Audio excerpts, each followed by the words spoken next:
6h22, de volta com o Manhã no Ar e as principais notícias do dia. Fica atento ao horário para não perder o seu compromisso.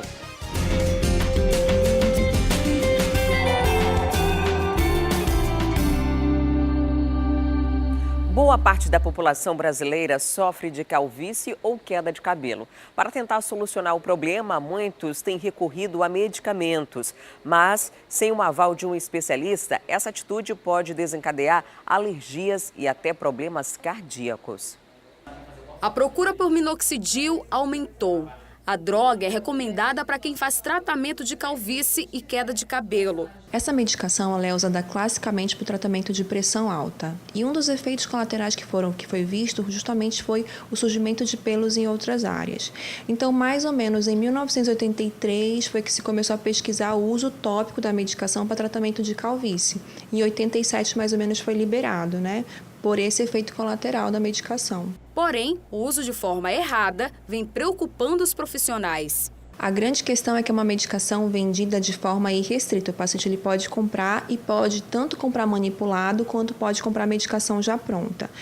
E o que é o ideal é o paciente ter certeza do seu diagnóstico, da indicação do tratamento, porque se ele usa para uma doença que não tem como principal medicamento minoxidil, ele pode postergar o seu diagnóstico, atrasar mais o diagnóstico preciso dele. O medicamento é liberado pela Anvisa e deve ser vendido sob prescrição médica. O problema é que qualquer pessoa pode comprar a medicação nas drogarias porque elas não são obrigadas a reter a receita. E é aí que mora o perigo, porque essa pessoa que está comprando pode estar fazendo a automedicação e não ter a mínima noção dos efeitos colaterais. Jean fez o tratamento há 4 meses. Ele obteve o resultado que queria, mas nada foi prescrito por um médico. Foi indicação de um barbeiro meu, eu comecei a usar mais ou menos Eu comecei a usar em setembro, aí eu fiquei usando 2 meses, mais ou menos, aí quando deu um resultado bom, engrossou a barba, eu parei de usar, mais ou menos. Mas sabias que é perigoso essa automedicação? Um pouco, Sem receita, todo remédio sem receita tem um perigozinho. Mas tu preferiu correr esse risco? Com certeza, Tem uma barba bonita, A gente corre alguns riscos. O uso do minoxidil pode causar alergia, excesso de pelo em outras áreas, palpitação e pressão baixa. Os principais efeitos da droga são alergias no local de aplicação, surgimento de pelos em outras áreas, então não só na área tratada, mas podem surgir pelos também na face. Em crianças, inclusive, surgimento de pelos no corpo todo, Tem pacientes muito sensíveis que podem ter pressão baixa e taquicardia. Outro alerta é que usar o remédio também pode atrapalhar o diagnóstico correto da doença que realmente deve ser tratada. Prejudicando porque ele atrasa o diagnóstico dele e atrapalha a gente na investigação clínica. Obedecer às normas de seguir orientação médica é fundamental para a saúde. E a Secretaria Estadual de Saúde, a Suzam, vai convocar na próxima segunda-feira todos os 774 candidatos classificados no concurso da Suzam de 2014. Quem vai trazer os detalhes desse assunto para a gente é a repórter Tamires Clerc, que já está ao vivo. Olá, Tamires, muito bom dia para você. Essa convocação é um alívio para todas essas pessoas, porque na semana que vem o concurso já ia vencer mesmo, Oi, Adriane, bom dia para você, bom dia a todos que nos acompanham aqui no Manhã no Ar. Pois é, um grande alívio a gente vê aqui no Manhã no Ar mesmo, nos outros jornais aqui na TV A Crítica, a gente já mostrou várias vezes que os funcionários, as pessoas que passaram, no concurso da Suzam, estavam fazendo várias manifestações. É uma grande pressão para a Secretaria de Saúde fazer essa convocação. Essa é a 11ª chamada desse concurso, que foi homologado em 2015. No dia 16, na semana que vem, já ia vencer mesmo. Então, a ideia da Secretaria de Saúde é publicar esse edital um dia antes, no dia 15. Então, no dia 15 vai sair no Diário Oficial a lista com os 774 convocados nessa chamada, que é a última chamada deste certame, porque depois já vai vencer mesmo. E aí não há uma previsão, na verdade, de um outro concurso. A ideia é que você que já passou, que já sabe realmente que está entre esses 774, até porque quem está nesse número, nesse montante aí de pessoas, realmente já sabe que passou, então já vai separando logo os documentos que são necessários para que você seja convocado. A gente separou uma pequena arte para que você já tenha aí com você pelo menos os documentos principais que você vai precisar ter. Então esse fim de semana aí você já separa todos eles, já vai colocando todos eles em ordem para que você possa ser convocado com todos eles, com tudo certinho. Então vamos lá, você vai ter que fazer a ficha cadastral. Ela está disponível, vai ficar disponível online no site da Suzam e aí você vai imprimir, preencher essa ficha e entregar junto com todos os outros documentos. Você vai ter que ter um laudo médico também, que vai ter que ser certificado por um médico realmente com CRM, tudo certinho, tem que estar tudo dentro da legalidade, né? Então vai correr atrás disso também. Uma foto 3x4, você vai ter que ter um PIS/PASEP, né, a carteira de trabalho, leva também os documentos pessoais normais, né, a carteira de identidade, cadastro de pessoa física, o CPF, né, CNH, comprovante de residência, título de... A CNH, deixa eu só fazer uma ressalva aqui, a CNH ela não vai valer como um documento de identificação, então você vai precisar levar o seu RG também, tá bom? Então o título de eleitor também vai precisar, com a quitação eleitoral, isso tudo está disponível no site do TRE, você pode baixar lá tranquilamente, o certificado de reservista, o certificado de dispensa de incorporação, isso aqui no caso dos homens, e também precisa ter uma conta Bradesco com extrato ou cartão. E aí, dependendo também do nível de escolaridade, que é o cargo que você vai ocupar, você também vai precisar de alguns outros documentos, como o diploma, por exemplo, alguns certificados, alguma coisa realmente que comprove que você pode passar para aquele cargo naquela posição. Então, é uma boa notícia para essas pessoas que estavam aguardando há muito tempo, né? Desde 2015, como eu disse, tinha uma pressão muito grande. A Suzam justificou que essa demora toda, né, que já tinha sido conversada com todos os representantes da categoria ali, dos representantes das pessoas que passaram nesse concurso, é porque estava sendo feita uma adequação. Estava sendo feita uma adequação ali dentro da secretaria, porque a gente sabe que a saúde realmente passa por um problema muito grave.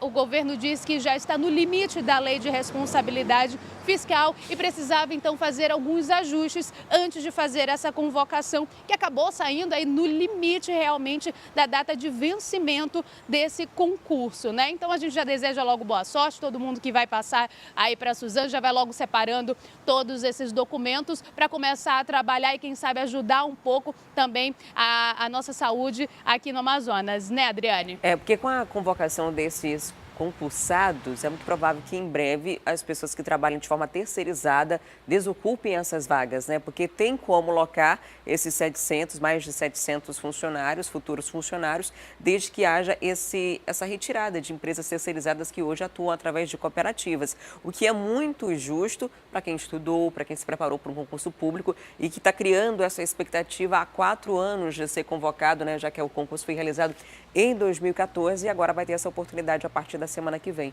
Muito obrigada, Tamires, pelas informações. E o governador Wilson Lima fez ontem um balanço dos primeiros 100 dias de governo desde que assumiu em 1º de janeiro. A expectativa do governo é alta, equilibrar o déficit de mais de 3 bilhões de reais até o fim do ano. Vale lembrar que o orçamento do Amazonas é de apenas 17 bilhões. O governador Wilson Lima disse que em 3 meses, à frente do governo, foi possível fazer uma avaliação da real situação orçamentária do Estado. O prejuízo maior ainda é nas contas da saúde. Segundo os dados apresentados, o déficit é de mais de 1 bilhão de reais. Ao todo, o Amazonas tem um rombo que supera os 3,2 bilhões de reais. Apesar da dívida bilionária herdada pelo governo, a expectativa é equilibrar as finanças ainda este ano e, em 2020, realizar grandes investimentos. De acordo com o secretário de Fazenda, algumas medidas já foram adotadas nesse sentido. A gente já está buscando, como o governador salientou, operações de crédito, tanto no âmbito doméstico como no âmbito internacional. A gente está buscando também fazer a securitização da dívida ativa, operação de antecipação de royalties e, sobretudo, aumentar a receita. Outra medida anunciada foi a mudança na administração do Hospital Delfim Aziz e da UPA do Campos Sales. Com isso, o governo pretende economizar cerca de R$2 milhões e ampliar os serviços nessas unidades. E ainda esse mês nós vamos zerar as filas de cirurgia de colostomia.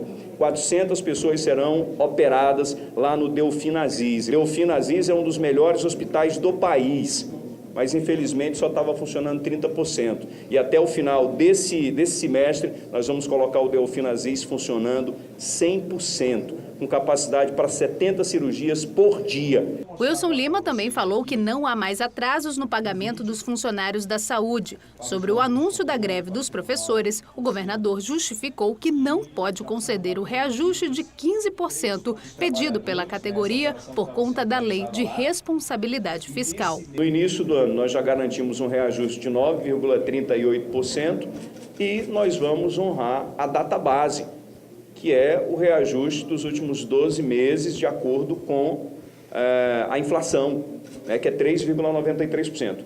Eu não posso dar nenhum percentual a mais que esse por causa da legislação. A legislação me impede de fazer isso. Então, o que a gente está fazendo é conversando naturalmente com a categoria, mas agindo de forma muito responsável.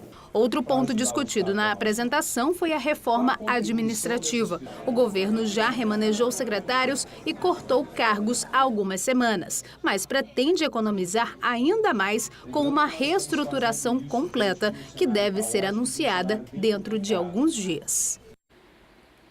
Depois do anúncio de obras na cidade, agora o prefeito de Manaus pretende criar 2 novas secretarias. A decisão gerou polêmica entre os vereadores. As 2 novas secretarias são de Defesa do Consumidor e Mobilidade Urbana. Atualmente, o município tem 18 secretarias e 5 autarquias. A nova medida divide opiniões dos vereadores que precisam aprovar os projetos de lei. Eu acredito que tem o viés de diminuir o custeio para aumentar a possibilidade de investimento. É criar uns caminhos políticos menos burocráticos para responder melhor à sociedade. Eu penso que a gente deveria fazer um estudo, enxugar um pouco mais a máquina, reunir secretarias que têm assuntos correlatos e formar uma única estrutura, para que a gente pudesse ter uma estrutura menor, mais eficiente e mais barata para o bolso do cidadão. Afinal de contas, é o cidadão que paga tudo isso. Na reta final do mandato, a proposta ganhou repercussão por aumentar os gastos públicos. Este vereador diz que a Secretaria de Mobilidade Urbana é contraditória, já que muito do Plano de Mobilidade Urbana, aprovado em 2015, orçado em R$4 milhões, ainda não foi entregue. O que eu vejo como fundamental é a Prefeitura de Manaus e o seu prefeito assumir compromissos claros de tirar do papel o plano de mobilidade.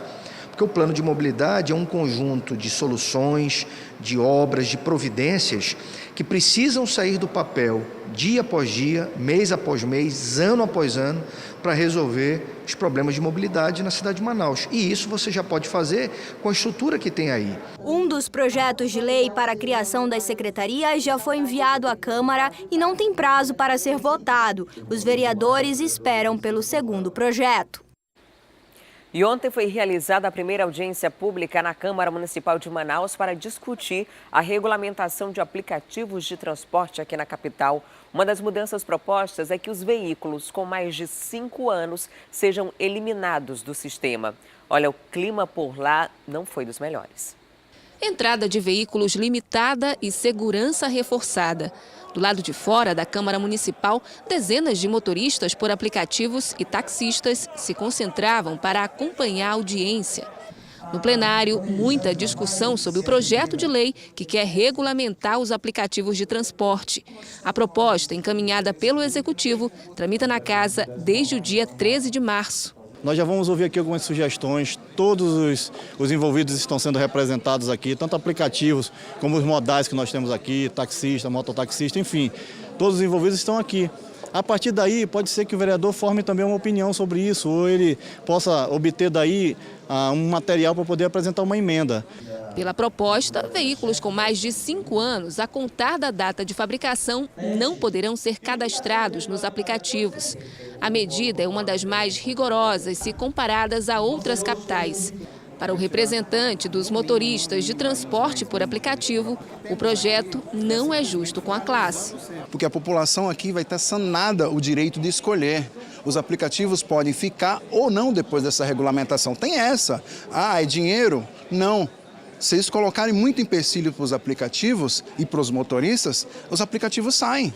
Os taxistas, maiores interessados na proposta, argumentam que a regulamentação é necessária e negam que essa seja uma tentativa de limitar o trabalho dos motoristas por aplicativos. Nós não estamos pedindo para proibir os aplicativos. O que nós estamos pedindo é uma regulamentação justa, para que a gente possa competir de igualdade. Isso não só o táxi, mas como os outros modais, porque do jeito que está hoje, está sucumbindo. Os investimentos estão cada vez mais reduzindo nos outros modais, inclusive no táxi. Essa é a primeira de 3 audiências previstas para acontecer na Câmara. A segunda será no dia 8 de maio para o parecer da Comissão de Finanças, Economia e Orçamento. A última será no dia 5 de junho, antes de o projeto passar pela Comissão de Transporte, Mobilidade Urbana e Acessibilidade da Câmara. Essa primeira audiência pública, ela vai tratar especificamente da constitucionalidade do tema. Então a gente vai ver se é constitucional ou não. E aí, depois que nós vermos isso, nós estamos ouvindo todos os entes envolvidos para que a gente possa trabalhar isso. Atualmente, 40 mil motoristas trabalham em aplicativos de mobilidade urbana. Se a proposta for aprovada, como é a intenção de parte dos vereadores, mais de 8 mil veículos devem ser eliminados do sistema. Nós temos 40 mil motoristas de aplicativos cadastrados, trabalhando ou fazendo o bico com isso aí, mais ou menos uns 15 mil a 18 mil rodando diariamente, necessitando disso e tirando o emprego de no mínimo 8 a 10 mil motoristas por aplicativo desempregados de volta ao mercado do desemprego. E ontem, na Assembleia Legislativa do Amazonas, o clima também não foi nada bom. Teve bate-boca entre deputados durante a votação do projeto de lei que propôs novas medidas de combate à violência obstétrica.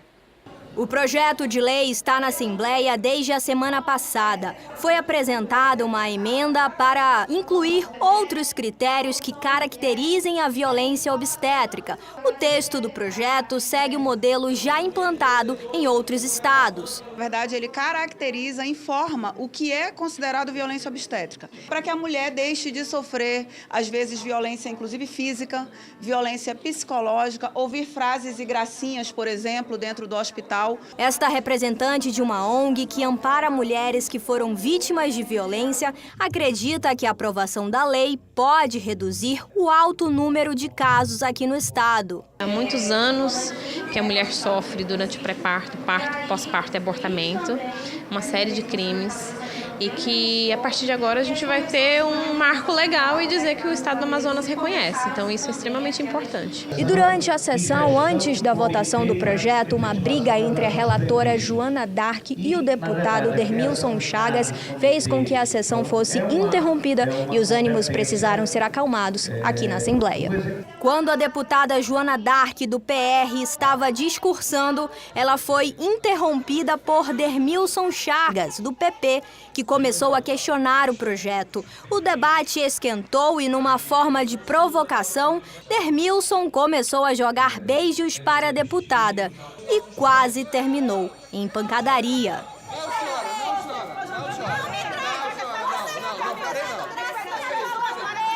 Isso é uma segunda vez, isso já aconteceu com a deputada Alessandra Campelo.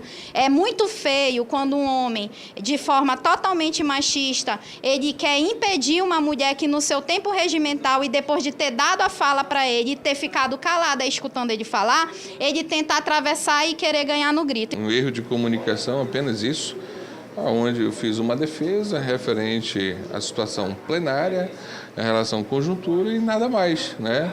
E me surpreendi com a pessoa quando desceu do parlamento e veio colocar o dedo no meu rosto. Eu só me defendi dentro da situação. Mas para mim está superado, não tem nenhum problema. Espero que daqui para frente a gente entre só no mérito da discussão das matérias que a gente coloca. Depois da confusão, a votação continuou sem hora para acabar. Só não entendi os beijinhos no meio da sessão plenária enquanto a parlamentar discursava, né? Como a gente bem mostrou na reportagem. Enfim, agora o que importa no meio de toda essa confusão é que o projeto de lei sobre violência obstétrica foi aprovado por maioria de votos e deve agora ir para a sanção do governador.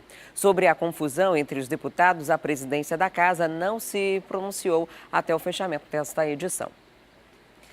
E depois do intervalo tem as vagas do Cine, são mais de 40 oportunidades. A gente traz ainda a operação que prendeu o médico acusado de praticar aborto aqui na capital. Os detalhes você acompanha em instantes, não saia daí que eu volto já já.